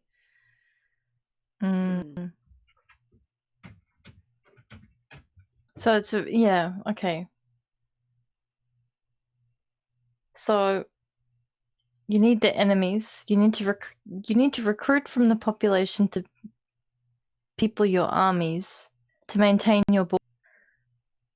But the borders are there not necessarily to protect the peasants, because the people that are directing the armies don't necessarily care about the peasants whatsoever. This is a lot more complicated than what we're arguing about now in terms of the lack of national borders and the collapse of national sovereignty and our relationships in the waterways, especially with the trading route that America's failed to assemble a coalition of its buddies to police. I mean,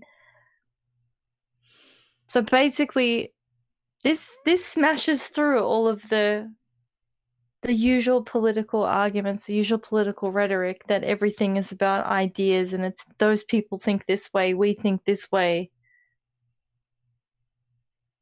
This is completely beyond that level. Yeah. This is power that has absolutely no care or reference of the majority of normal people whatsoever. You have accurately described this. Let's see if the next meme can help us. Interesting. Oh, yes. Yes, this one's actually topical. How does the British Museum have so many incredible artifacts compared to other museums? Yay! The secret ingredient is crime. Yeah. So again, this empire, right? It's like I live on both sides of all of these things, right? It's like, because I loved being in London, and you go to the British Museum and it has this magnificent collection. It's like, why? Yeah.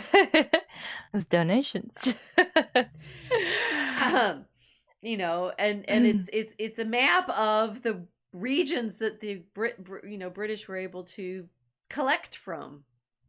And their great interest in Egypt is because Napoleon tried to go there, and Napoleon makes there's a famous scholarly expedition that produces the description of Egypt, which is they're elephant-sized volumes, right? They're enormous. We have some at Chicago, so they're really fun to like get out and just show the students, because they're these ridiculous, I'm like doing this, right? It's like they're bigger than me, and they're all incredibly scientifically detailed drawings of the monuments and the daily life and the flora and fauna of Egypt. Well, they're doing that at the point when Nelson has actually already defeated Napoleon at Trafalgar. And so all of the great British archaeological interest in, guess what, the Middle East follows on from their defeat of Napoleon and his efforts to take over Egypt, which is an ancient French tradition. So it was British FOMO that made them turn to Egypt. Fear of missing out. They didn't want to kind of well, they'd already been involved in India. And I think it's a good deal. It's like with Napoleon, it's the same. It's like, how dare he? The the aristocracy The audacity. the aristocracy of Europe is all very worried by the French Revolution because they can see what, how they could lose everything. And and Napoleon is, I need to learn more about Napoleon. No, I haven't seen the movie. I don't trust movies. I have, however, read Les Miserables, and I remember the description when they goes to the Battle of Waterloo and sees all of it. It's like Napoleon's defeat is obviously huge for France as well. And I think that's one of those, it's like, how are we going to explain what people felt like through COVID and how the world changed in such a short time? I think Napoleon's effect was like that, right? It was like not very long, and suddenly all of Europe is reorganized. And one of the effects of that is the British continuing interest in the Near East, Middle East, and Egypt, and all those artifacts in the British Museum. It's really interesting. So Napoleon kind of, the defeat of Napoleon, then it's the signal of the great crime spree, the colonial crime spree, where they begin raiding the planet for all of the treasures and artifacts. Well, to be fair, Napoleon had two. So he took. I mean, the Louvre has that collection that he captured many things from Germany, for example, and took them to France. So one of my colleagues works on the sort of efforts to get back some of the things that Napoleon took. Yeah, so looting other people's treasures is a time-honored tradition in European politics. The Vikings! I was telling you about the Vikings. What do you think they did? They stole the stuff from the monasteries. Yeah. Looting, true. Okay, so this seems familiar then. This isn't some... Whoops, I did it again. I'm sorry. I don't usually do this with my... You're spatially reorganized into basement, the basement... I guess, but I keep pulling on my right? It's like, why is my earbuds catching on my gestures? I feel more expressive tonight. What was I talking about? Oh, the Latin sack of Constantinople in 1204, right? They've been taking stuff from each other for centuries. The Romans took stuff from in their triumphs, capturing things from, I don't know, the temple in Jerusalem.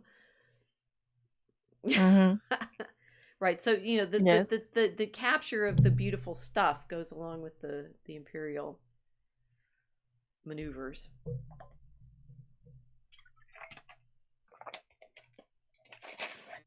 So the raiding... Okay, so the capturing of stuff goes along with the imperial maneuvers. Raiding is just business as usual, which would make the raiding of tax dollars that's been happening for the last couple of years, fairly standard then. Instead of raiding physical, tangible wealth, it's something else, or that I think exists in another category. What I was thinking is, so when the Nazis, they steal all the art and the monuments, men get rescue the Ghent altarpiece. Again, the Nazis are doing things that the German, the English had done, and the French had done, and everybody else had done, stealing each other's artifacts. I think then that gets into this odd problem of like what counts as culture, right? Who has the beautiful stuff and whose is it? Yeah. So basically, arguing over art property rights. Yeah. That I got to be in my moment of serving the United States government in the State Department and as a member of the Cultural Property Advisory Committee. It was a lot about that, right? Which ironically was the United States making agreements, memoranda of understanding with other countries to limit the import of certain categories of objects from those countries, which are in danger of being looted.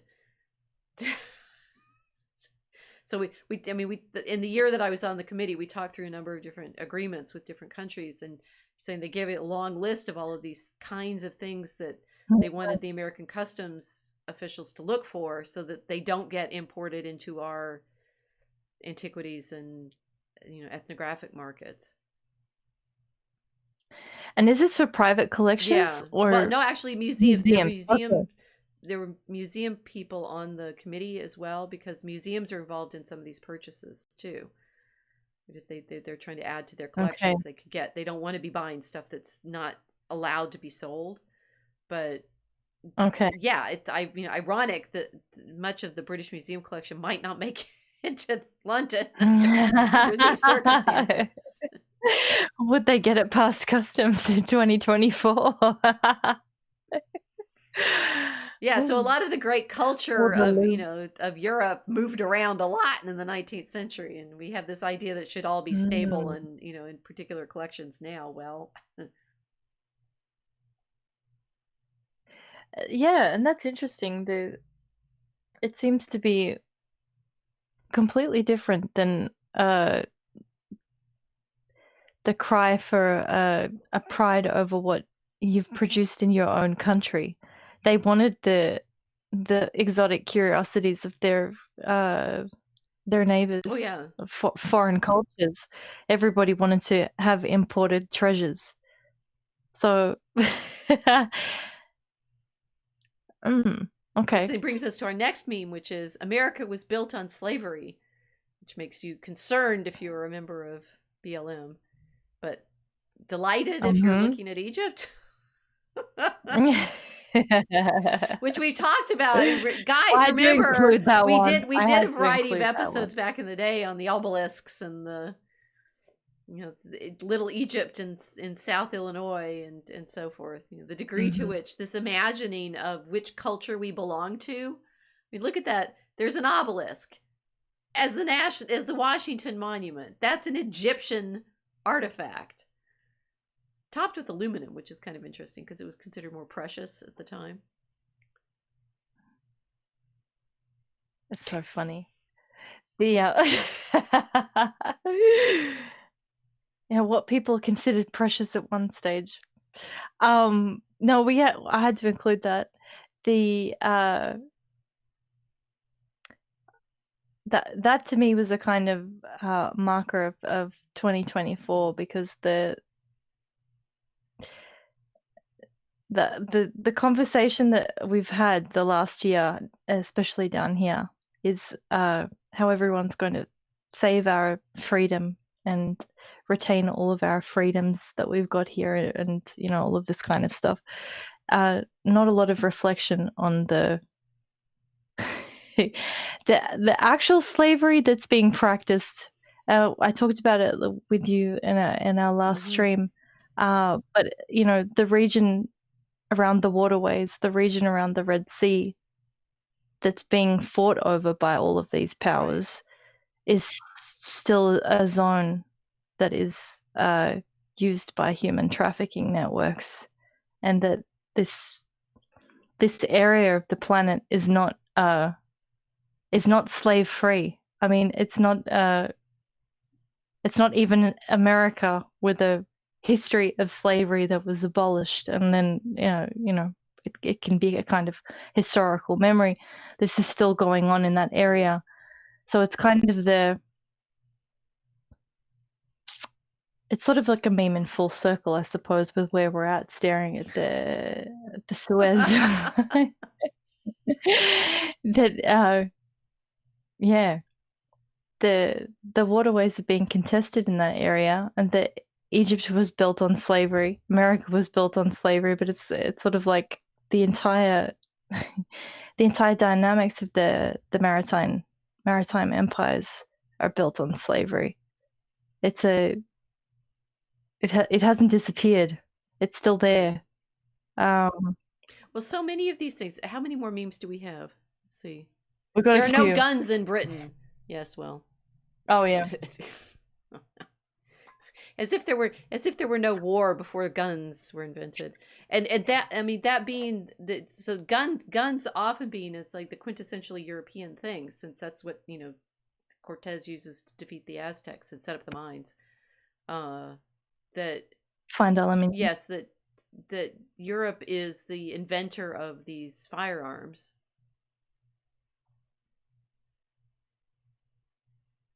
Britain has a lot of nerve being proud of itself for not having guns, since they, you know, they invent gunboat diplomacy. Mm. It's a interesting to say, it's the pacification of the local population. When so one of the things, we were listening to Terry Pratchett on the drive, and we were listening to the Uberwald guards stories, where Vimes goes into Uberwald, which is Pratchett's Germany. And what's interesting about it was the Fifth Elephant.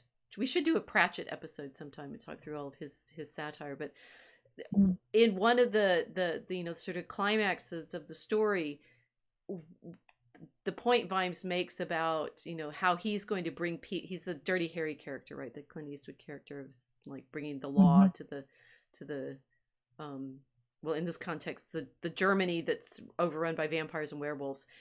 And he makes the point that the guns or the crossbows that the characters in Uverald have are made in Ankh-Morpork, which is the London Imperial calque, which is and I was sitting there listening to it. It's all about how, I mean, Pratchett is an English writer, and he's valorizing in this story how Vimes is able to, by way of outwitting the werewolves and so forth, and with a flare and stuff, make his point that our power is in the fact that we made your guns.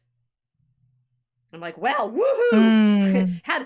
That's so topical, right? It's like all of the American and you know, I guess European arms manufacturers, but especially the American arms manufacturers.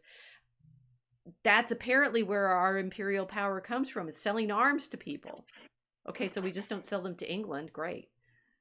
We made a lot of them for them. We made a lot of arms for them in the Second World War, or at least used them against the Germans for the sake of the English. Now that, excuse me. This is very strange, though. It seems counterintuitive to keeping an empire going to have an economy that runs on arming potential invaders of your own empire. You know, if you're kind of like, this is me with Grug brain on, right? if I was playing Age of Empires, trade magically means if you buy it from us, you know, you're going to depend on us to have it, rather than, no, you're not going to turn it on us. What? Yeah, but if I sell like giant ammunition stockpiles to my entire neighborhood, you know. You think it's not going to have an effect? How silly of you. They're going to be in the bunkers. Wait. What happens if they decide to... I need a bunker. Like, that's when you need a really big bunker. Against the arms that you've got rich off of selling to the rest of the world. Yes. Yeah. Yeah. I'm not sure. We are no closer to finding a narrative than we were when we started with the memes. Here we go. This young koala has a mental health problem because he has no more trees to climb. There's a certain continuity in this. Okay. Kids are so dumb, they believe that some guy with a beard will give them stuff for free. Okay, I have a very long riff that we will get to one day on Karl Marx as a Christian heretic, but you know, communism is obviously utopian vision, and its main utopian claim is that all of the social relations will simply harmoniously work once you have enough machines to take care of everything. And you know, Marx's profit is very clearly there. It's scientific. It's all set up in, particularly the ABC of Communism that is published in the Soviet Union, 1918, to be the sort of promise of perfect human life once it's all mechanized. It's quite and interchangeable, right? The problem with communism is it's going to destroy all of those family relations. It's going to turn every mother into a surrogate. Yes, yes. Yeah, so we're back with the Yeah, surrogacy. It's just surrogacy via machine right, exactly. because you're replacing human activity and human relationships with Right. machines. Interesting. Which is really what the argument so really that's what the argument is that nobody's making when people are dissatisfied with what's going on in the culture and they're crying about communism and the influence of radical communists.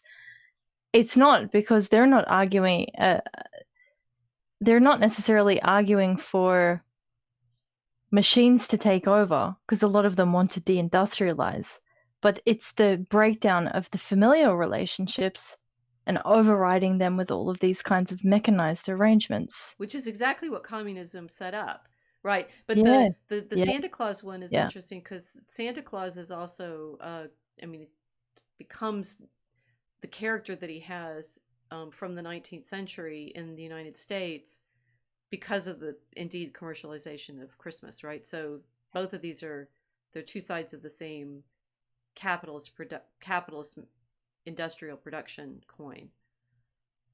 Mm.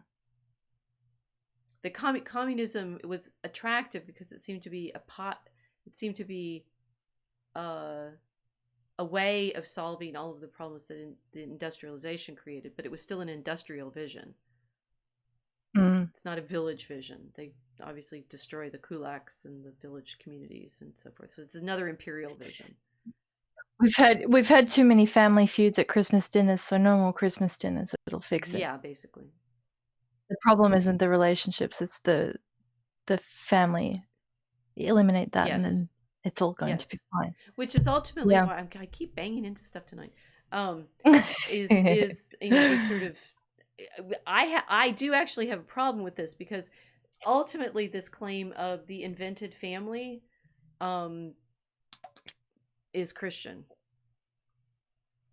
Because Jesus says that, right? He, who's my family? Well, it's the one who does what I say. It's an idea family.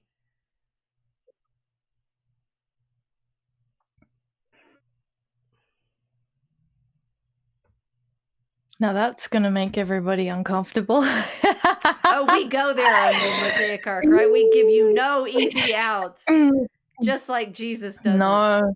Right? It's like you are really, really, really going to have to think through what all of these things mean. That there's no like, oh, if we just fill in the blank, everything will be okay. I mean, that's indeed what Jesus is pointing out. It's like saying it's not that easy. You're constantly stuck in these choices. Yeah. Yep. But the long-term one being that sort of family feud of human relations, which everybody finds uncomfortable and icky. And so we go have them at Christmas and then run away. Mm. Do we have any more memes? Let's see, what else do we have? Until we can't. Please remember your meme dealer this holiday season. They helped you get through this tragic year. It's true.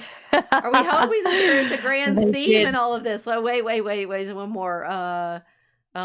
Get in, loser. We're trapped in the belly of this horrible machine, and the machine is bleeding to death.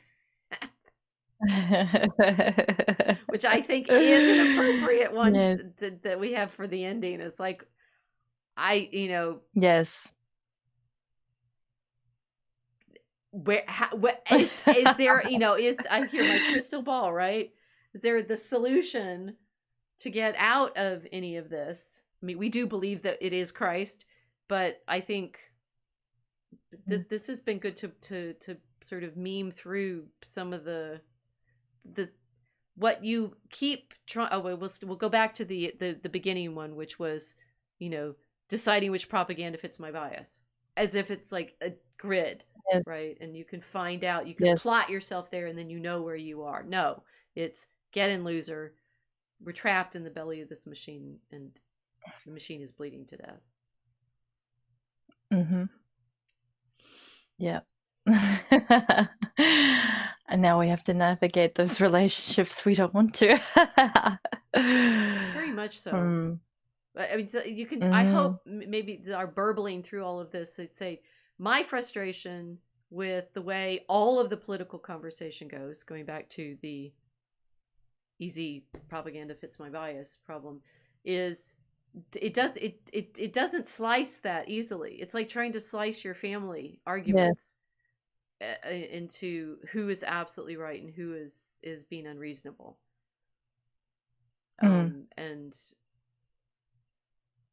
I mean, Chesterton did get that right. He's saying, it's like the best. He has a description of like what what would you do if you were suddenly dropped down a chimney into a house and had to get along with the people that happen to be living there.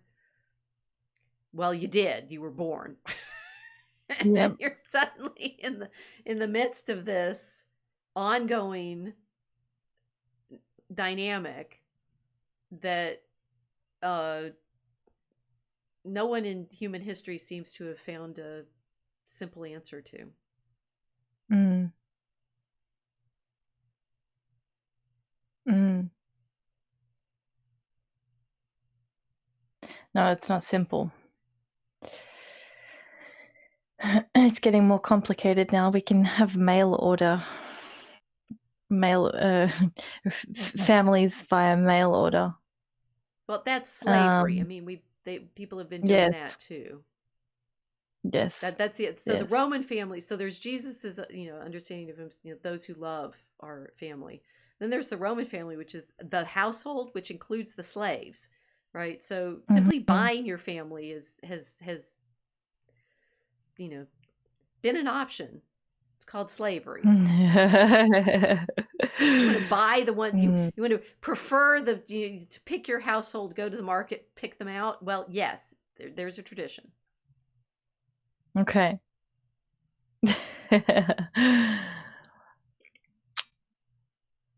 So we're looking at whether or not we want to buy our relationships, or whether or not we want them to be voluntary and based on uh, a shared faith. Yeah. I think that would be the point that we land after all of our memes. Hmm.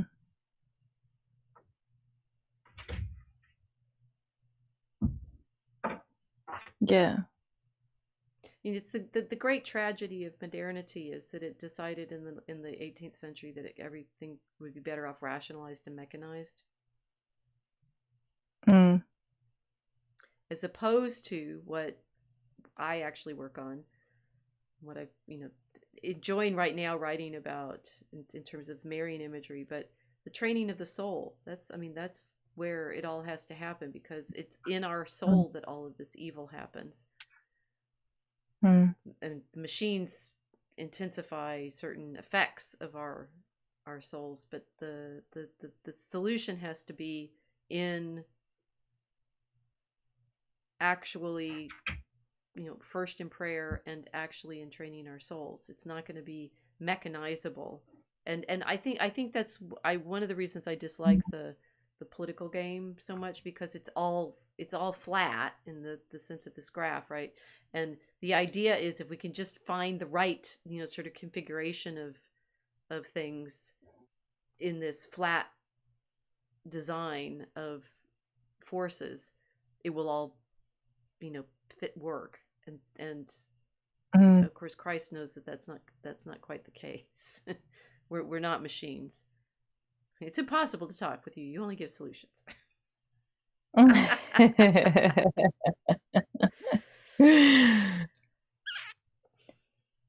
Well, okay, I think we've dissected the problem in hopefully a Mhm. understandable way. I mean, this is think okay. So everybody who's stuck with us this far into the conversation, including in the long conversation one in the mosaic art, consider how chaotic everything feels. And it's like if you're trying to land on a straightforward solution between the relationship between the sexes, the relationship between the peoples, the political relationships, the economic Mhm. relationships, the empire versus local. It's that complicated. It really is that complicated. It's not something that is going to be easily, turned into a red versus blue political choice. That's No, it's more like a German fairy tale. Indeed, it's much more like a German fairy tale, and all of these complicated choices that you have to make when you're out there in the forest. Yeah. Yeah, werewolves and vampires. Oh, good. So we are on the right path.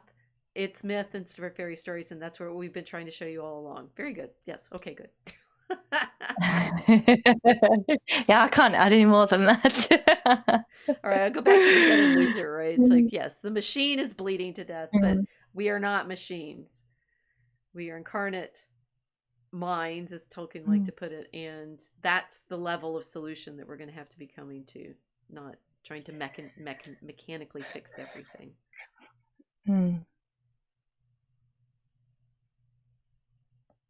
I'm looking to see whether the chat. Casey and Mel are still there.